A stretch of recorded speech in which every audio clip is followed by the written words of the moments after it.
Hello and welcome back to Cult Leader. I'm your Cult Leader, Spencer Henry, and it's Casual Friday, baby. That means that this is a Little Leader where I share some of the stories that you all send to me. If you have a story you'd like to share with the cult, send it on over to spencer@cultleader.com and make sure to put Little Leader somewhere in there so I know where to find it. Or call into the Cult Leader hotline at 747-322-0273 and you might hear your own voice on America's favorite podcast. That's right, Cult Leader, the #1 podcast. It's true in the eyes of some. In the eyes of many, in the eyes of me. And that's self-confidence is what that is. How's it going, babes? Happy Friday. I have had the most insane week. I need to know, everyone, is it just me or is this week very weird? Is it a little strange? Are we all feeling that right now? My sleep disturbed. And, you know, it's probably part of the chaos of the world. It's also probably just everything just in existence, everything from the beginning of time. I don't know how we got here as humanity. None of my business. What is my business is I was in LA this past week on business. Truly, what was a business trip? If you're my accountant, listen to this. This was a business trip. I will be expensing that, okay? Because I got there. I land. Madison picks me up from LAX. We go to one of our favorite Thai spots, Thai district. If you know, you know. It's so fucking good. Spicy, good Thai food. And then we went to her house, immediately sat down, recorded Obituary, had just a fun little weekend. We ate some good Mexican food because that is one thing that I have yet to nail in Nashville. And I've had several friends here who have said, Spencer, you need to try this place. Let's go to this place for lunch. No, it does not hit the same. I'm sorry. I know Tennessee is like almost on the East Coast, right? I've never had good Mexican food. Pretty much, I guess I was just spoiled growing up in California because Mexican food is one of my favorite foods and just nothing hits like California Mexican food. We recorded the first episode of Gossip's Bridal, our new weekly podcast. Well, not really new. Did I fill you guys in on the lore last week? I'm not sure. I'm sure some of you have listened. If you have not, Gossip's Bridal, the first season was like this fully produced show where we had soundscaping and all these different things, and it was like in-depth research. But now we have created Gossip's Bridal, the revival, I'll call it,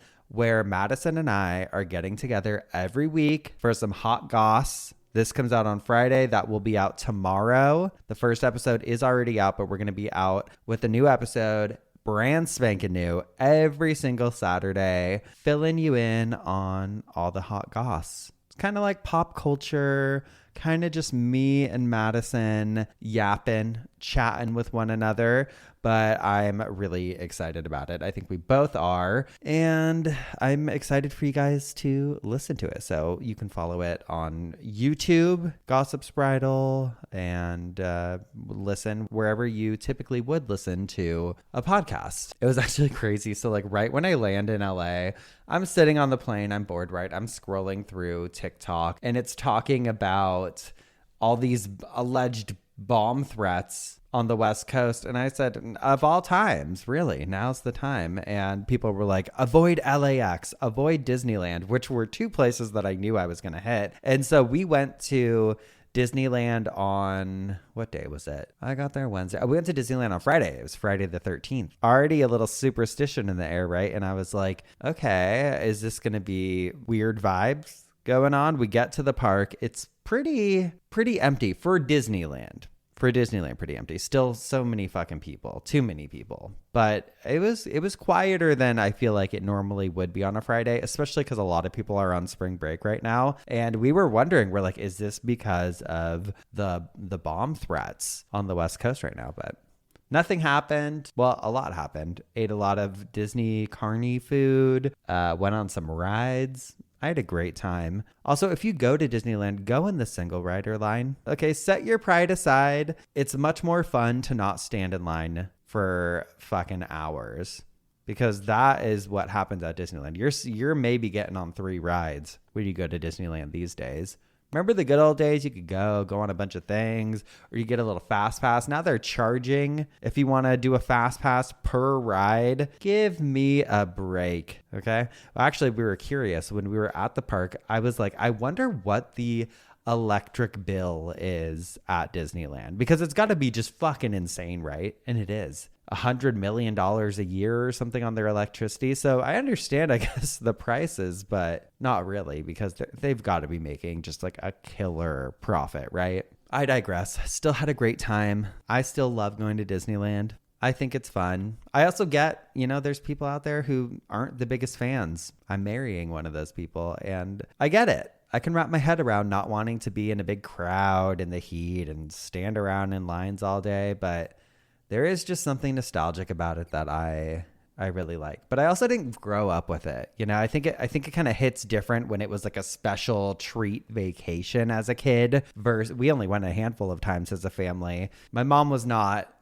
somebody who would want to go to a Disneyland. Okay, Laurel, she wanted to lay out. Okay, we were going to Palm Springs so that she could lay out on a lounge chair in the backyard and read a magazine. Okay, I don't want to go to Disneyland and stand in line. Everyone's, rushing around, bumping into you. And I get that on a level too, because that's how I feel kind of about music festivals. I feel like a lot of times you go to a music festival, they're so crowded. You're standing in the fucking longest lines for the worst food. The bathrooms are all porter, what are those called?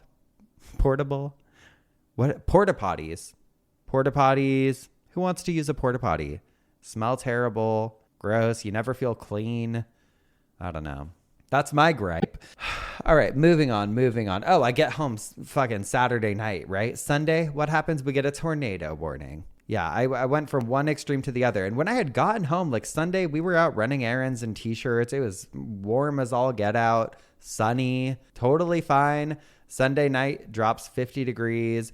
And the best advice I ever got when I moved here was people were like, you need to follow the Nashville severe weather guys. And they are these, like, I think there's 4 of them, these 4 guys, and they just do it on their own accord. They accept donations, but they go on YouTube. They explain the storms. It's like a storm watch. So the champ had already gone to sleep.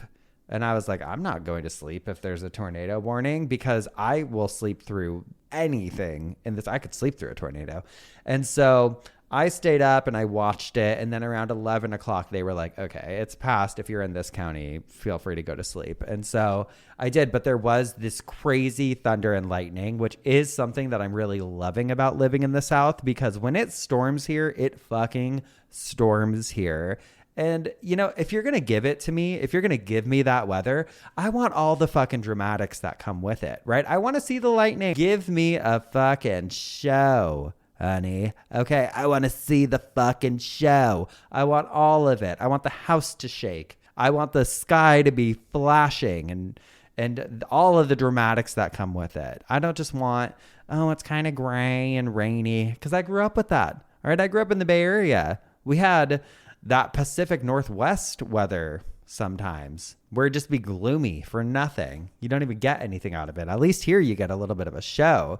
I mean, when we've had some good storms here, not the ice storm, that was fucking too much, but sitting outside on the porch watching the thunder and lightning is just the absolute best. And so I don't take that for granted at all. But then, it's snowing the next day, not real snow, but like there was a little flurry and just freezing. It's just wild, all of the different temperatures, but that is the experience that I'm having right now, and partially love it, partially get concerned a little bit, because I know a lot of things about myself, and I'm not sure how I would handle a tornado. And also, I don't know if this is true for all tornadoes or if it was just this particular tornado threat that was coming through, but they were saying we don't get the like funnel cloud things here, I guess. And I could be wrong. Meteorologist in the chat, feel free to correct me. But I'm like so fascinated by tornadoes. I think growing up, we obviously didn't have them, but I did see twisters when I was little, made quite the impression.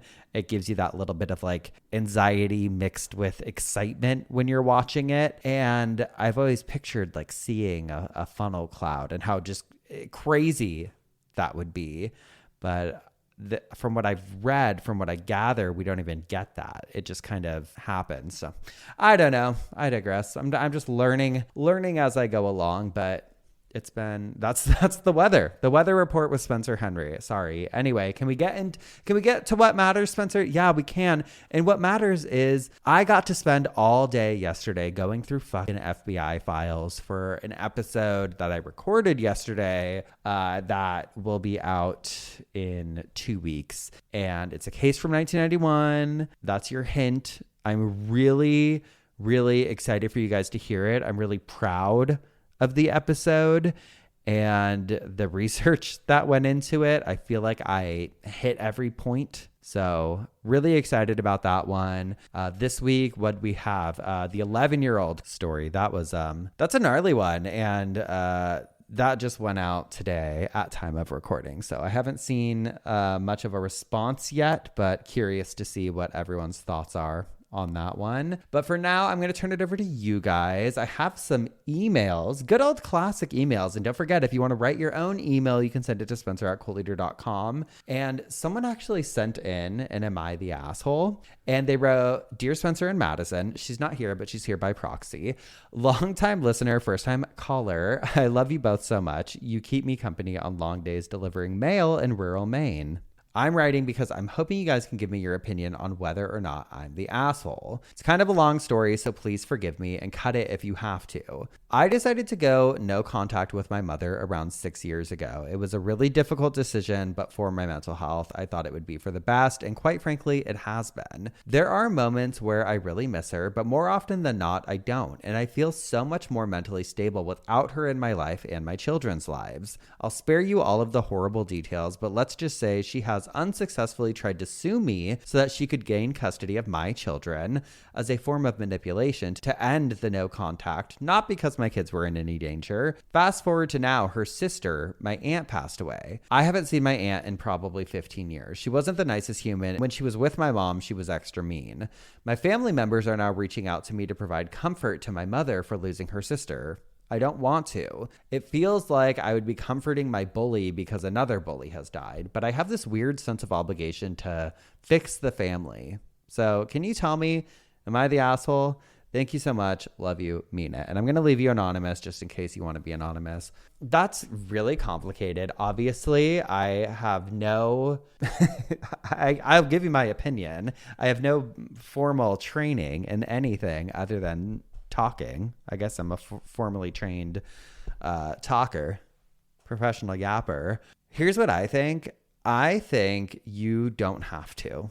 I do not think you owe your mother the comfort during this time of grief when she hasn't treated you well and the person who passed also did not treat you well. I think it's normal to have feelings of empathy and be like, oh, well, fuck, should I be there? Should I be comforting things? Should I be fixing things? But in all honesty, it sounds like your life is better since going no contact. I'm sure you have your reasonings for doing so, but I think there's this emphasis on death. And death is obviously a very powerful thing, right? It's a very heavy topic. Not a lot of people want to talk about it. I've learned so much from my own grief journeys. I've learned so much from doing obituary and hearing so many other people's stories. At the end of the day, death is a natural part of life. We will all come to our own demise, our own time to exit the earth. But just like I don't think grief is an excuse for people to treat others badly, I also don't think grief is a reason to support somebody who has not been supportive to you. And obviously, I don't know the details of your situation, but I know this. If she's trying to sue you for custody of your children just as a petty move to get you to talk to her, she can fuck off. Okay? She's an adult, and you not quote unquote being there for her during her time of grief is probably a direct result of her actions. So, not the asshole, in my opinion. And I can say confidently, I believe Madison would agree with me. All right, this next one says, Little Leader, our cops ruined her chance of being found. They wrote, Hi, Spencer. My name is Julia. I am from a small town in Bruce County, Ontario, where a woman named Lois Hannah has been missing since July 3rd of 1988. Jeez. You can use my name and hometown, as the case is pretty well known all through Ontario. Let's get into it. The disappearance of Lois Hannah takes us to the quiet lakeside town of Kincardine. I don't know how to say that. Kincardine. Kincardine, Ontario. It's the kind of place where people know their neighbors. Front doors and cars are left unlocked and nothing too crazy or shocking ever happens. Well, we know what happens. But one summer homecoming rocked our town and continues to make us question what really happened that night. On July 3rd, 1988, Lois Hannah, who was 25 years old at the time, went to the Lucknow homecoming dance in a nearby town. Lois was well known locally. People described her as kind, gentle, and an all-around good girl. She worked at a women's clothing store called MacG's and studied fashion at Fanshawe College and had been crowned a past Miss Midwestern Ontario. Friends at the dance said she left around 11:45 p.m. Many people told the police her reason to leaving early was she had to work the next morning. Lois always showed up for work, a very punctual person. This will be important to remember later. A little after midnight, it is suspected she pulled into the driveway of her home on Nelson Street, as the drive from the dance to her home was about 30 minutes. Although there were no witnesses to say she made it home safely that night, but her red Pontiac Grand Am was found parked in the driveway the next morning. Okay. This is where her case makes people both confused, angry, and worried as to what really happened that night after the dance. The next morning, Lois never showed up for work. That alone was unusual, enough that people started to worry quickly. Remember, she was a punctual person. A coworker who was thought to be quite close with Lois went to her house and found all the doors locked. They found an open window and crawled through in fear that Lois was maybe in distress somewhere in the home. But everything looked fairly normal inside. That's when the first call to police was made. When the cops entered the home, they found her purse, keys inside a china cabinet where she usually left them. The TV was still on. There was even a half-finished cup of tea sitting on the counter. It was never documented if the tea was still warm or cold when found, so people don't know if it was from that night or it had just been left out. And the pink dress she had worn to the dance had been carefully hung back up in the closet. But Lois was gone. The only thing missing with her was her nightgown and robe, leading many to believe she had already changed into said peach nightgown and robe before she disappeared. The cops treated the case as a missing adult, which brings us to our first case of mishandling. They weren't quick or too worried about looking for Lois since they hadn't suspected any foul play at first. Many locals believe they even mistreated the crime scene by not using gloves, moving things around, basically tampering with evidence.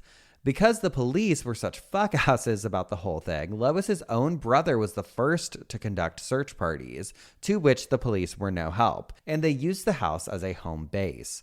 Her brother, looking back, had stated this was a mistake as so many people were going in and out, touching things, etc., contaminated the scene more. When investigators were finally called because of a new piece of evidence, they then suspected foul play and the crime scene was taken seriously. When the OPP, the Ontario Provincial Police, arrived, there were no signs of forced entry, which suggests one very unsettling possibility, that Lois may have opened the door for someone she knew. Which brings us to our first suspect, Pat Tacken, a local man who also left the dance early that night and showed interest in Lois. Many locals and family to Lois suspected him, but the police never named him as a prime suspect. The only evidence we have to go off of was inside the home, 2 small drops of blood were found. When tested, they didn't belong to Lois. They came back as belonging to an unidentified man. This led the cops to making a list of 14 suspects, all of whom have since been ruled out. Despite over 20 searches involving helicopters, tracking dogs, and hundreds of volunteers combing the countryside around Kincardine, many tips being sent in, and even local hunters telling/showing cops areas that look to be graves in the forest surrounding the town, no trace of Lois Hannah has ever been found. The town has brought up a couple of other suspects, such as Paul Bernardo and Carla Homolka, the Ken and Barbie killers, who you've covered before, Russell Williams, another murderer from Ontario who was suspected to be in the area during the time of Lois's disappearance. But cops ruled these fuck asses out. Someone out there knows what happened after Lois Hannah walked through her front door that night. And until that person comes forward, our quiet town of Kincardine is still left with a mystery that hasn't been solved since 1988. Sorry for such a long one. I love your podcast so much. I hope you found Lois's story interesting. I hope that someday our town can find closure. But until then, lock your doors. Love a cult babe, Julia. Julia, what a well-written email. Truly phenomenal job. And also, what a story. I had not heard anything about it before. I did a little bit of digging myself. I didn't find any information pretty much that you didn't already give us. I did see there's a television episode out about her case. So I want to try and track it down if they'll let me watch it and learn more about it. But that would be an interesting one to look into for a full episode. I want to know more about it. I was looking through different Reddit threads because, people will post about cases like these and unsolved mysteries and different groups on there. And usually people in the comments provide more insight, but I was not finding anything else about this case. It is so strange. It really is like she vanished out of thin air. I did see there were some theories that maybe somebody had already gone into the house and was waiting there for her, but very, very strange. Thank you so much for sharing that case and shedding some light. I want to look more into the theories. I'll try and see if I can come up with enough to do an episode on it, especially maybe if I can find that TV program that they put out about it. But again, really well written, and thank you so much for sharing that story and shedding some light on it. Curious if any of you other cult babes have heard anything about it, and sorry if I butchered any pronunciations, but that is where we're going to leave things for this week's Little Leader. I will see you on Tuesday with a brand new episode of Cult Leader. Have a great weekend. Love you guys so much. Goodbye.